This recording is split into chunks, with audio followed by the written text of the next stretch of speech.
नमस्कार।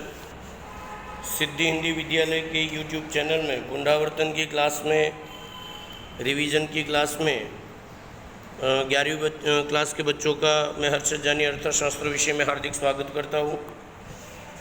विषय की शुरुआत करूँ उससे पहले सुंदर सा सुविचार कि जो रहता है हमेशा मेहनत के साथ, किस्मत कभी नहीं छोड़ती उनका हाथ। और इसी सुंदर से सुविचार के साथ आइए मिलकर 1 मिनट के लिए माता सरस्वती को भी याद कर लेते हैं।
सुंदर सी प्रार्थना के बाद आप लोगों को मालूम है कि लेसन नंबर 7वें का पुनरावर्तन हम लोगों का चल रहा है।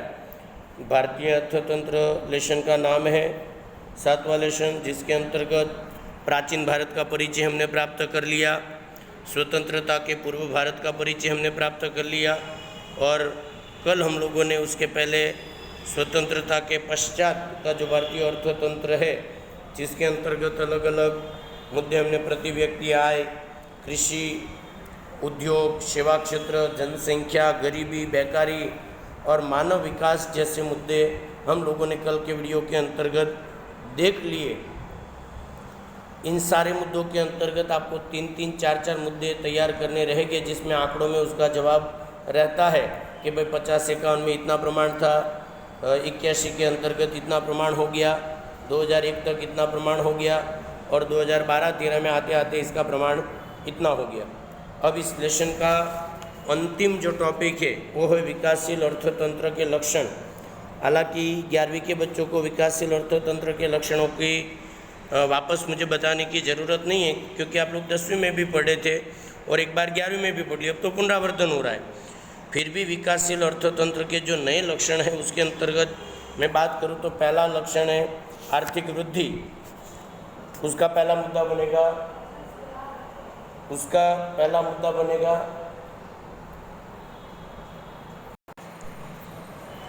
पहला मुद्दा बनेगा आर्थिक वृद्धि।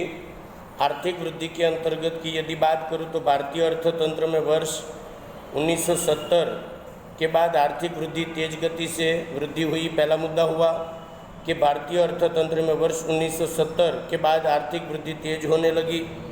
दूसरा, उसका उदाहरण लिखोगे तो 1990-91 की आर्थिक नीति में परिवर्तन के बाद आर्थिक वृद्धि का दर कितना हो गया? 6.8%। मतलब पहला मुद्दा आपने बनाया 1970 में आर्थिक वृद्धि तेज हुई, दूसरा मुद्दा बना 1990 और 91 के बाद वो आर्थिक वृद्धि का दर 6.8% जितना हो गया।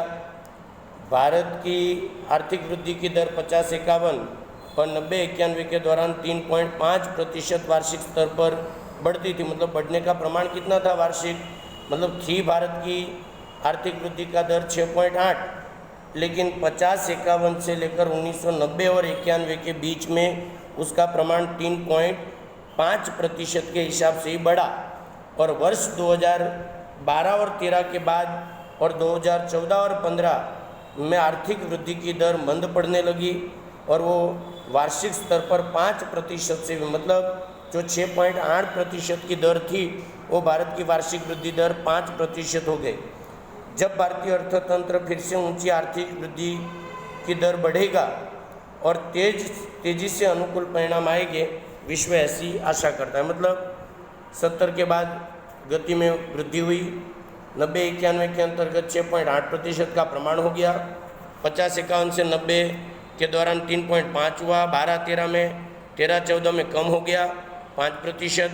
और विश्व के सामने एक नई चुनौती भी सामने आई।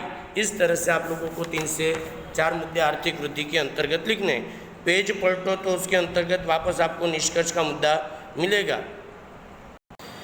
इसी क्रम के अंतर्गत अगर आप जाते हो तो देखो लास्ट में लिखा है पेज नंबर 82 पर देखो, भारत के साधन भावों पर शुद्ध राष्ट्रीय आय स्थिर भावों पर अगर गिने, हालांकि ये आप लोगों के सलाह के लिए है कि भारत की आय अगर गिनो, क्योंकि आर्थिक वृद्धि की जब गणना करते हैं तो वृद्धि दर के साथ साथ आय का भी उदाहरण आपको लिखना पड़ेगा। 3 मुद्दे आपने आर्थिक वृद्धि के प्रतिशत के लिखे। अब आय का उदाहरण अगर लिखते हो तो 50-51 में भारत की आय 2,69,724 करोड़ थी, जो बढ़कर 13-14 में 87,51,834 करोड़ जितनी हो गई।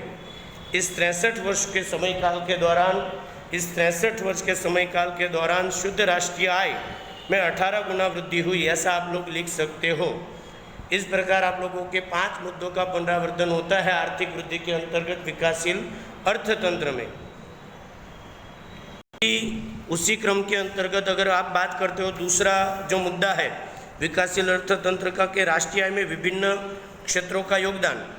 गत बार भी मैंने आप लोगों को कहा था कि राष्ट्रीय आय में जब विभिन्न क्षेत्रों का योगदान लिखो तो आप लोगों को ये जो नीचे चार्ट दिया है वो चार्ट बना लेने का, आराम से आप लोगों का मुद्दा पूरा हो जाएगा। फिर भी भारत की आर्थिक वृद्धि की माप से संबंधित एक महत्वपूर्ण मापदंड कृषि क्षेत्र का है, जो कि राष्ट्रीय आय की दी गई जानकारी से स्पष्ट होता है। लगभग 63 वर्ष के अनुभव से साबित हो जाता है कि राष्ट्रीय आय में कृषि क्षेत्र का हिस्सा धीमे धीमे घट रहा है और उद्योग और सेवा क्षेत्र का हिस्सा धीमे धीमे बढ़ रहा है।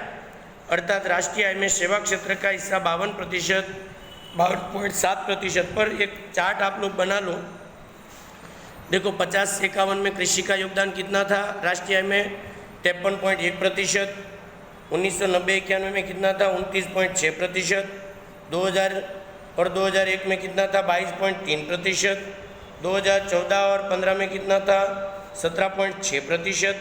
मतलब कृषि के अंतर्गत की बात करूँ तो 53.1, 29.6, 22.3 और 17.6। इसी क्रम में उद्योगों की अगर बात आप करते हो तो उद्योगों के अंतर्गत 16.6, 27.7, 27.3 और 29.7 आंकड़े आप लोगों के सामने किताब के अंतर्गत पेज नंबर 82 पर है कि जो भारत का उद्योगों में योगदान 16.6 था पहले, बाद में 90 के अंतर्गत 27.7 हो गया, 2000 और 2001 में 27.3 हो गया और 2014-15 के अंतर्गत 29.7 हो गया। सेवा क्षेत्र की यदि बात करूं तो उसमें भी पहले 30.3, फिर 42.7, फिर 50.4 और अंत में 52.7% जितना योगदान इसका दिखाई देता है। इस प्रकार से आज विकासशील अर्थतंत्र के 2 लक्षण हमने देखे, आर्थिक वृद्धि जिसके 5 मुद्दे बनेंगे और दूसरा राष्ट्रीय आय में विभिन्न क्षेत्रों का योगदान, जिसके भी आप लोग बनाना चाहो तो 4 से 5 मुद्दे बनेंगे। एक कि भाई राष्ट्रीय आय में विभिन्न क्षेत्रों में 3 क्षेत्रों का समावेश होता है, कृषि, उद्योग और सेवा। राष्ट्रीय आय में कृषि, उद्योग और सेवा का योगदान इस प्रकार है, उसकी तालिका और लास्ट में इसका निष्कर्ष। इस तरह से मुद्दे को पूरा करके आपको पुनरावर्तन पूरा करना रहेगा। अंत तक आप लोगों ने मेरे वीडियो को देखा, उसके लिए बहुत बहुत धन्यवाद। यदि आप लोगों को वीडियो पसंद आता है तो इसको लाइक करके सब्सक्राइब कर शेयर करना ना भूलें। और जब भी मेरा वीडियो चालू करते हो तो मेहरबानी करके प्लीज़ सभी 11वीं के बच्चों को नम्र निवेदन है कि किताब सामने लेकर बैठे, ताकि आपको ये बात ध्यान रहे कि आंकड़ों के अंतर्गत कौन सा मुद्दा बन रहा है और कौन सा मुद्दा हमें बनाना है। और पेंसिल और पेन भी साथ में लेकर बैठना, जिससे आप लोगों को मुद्दे टैली करने में सरलता पड़े। फिर भी यदि वीडियो से रिलेटेड कोई भी प्रकार की जानकारी हो तो प्लीज़ कृपया करके फ़ोन के द्वारा आप लोग जानकारी प्राप्त कर सकते हो। व्हाट्सएप भी आप लोगों को करना नहीं है। बहुत बहुत धन्यवाद। जय हिंद, जय भारत, वंदे मातरम।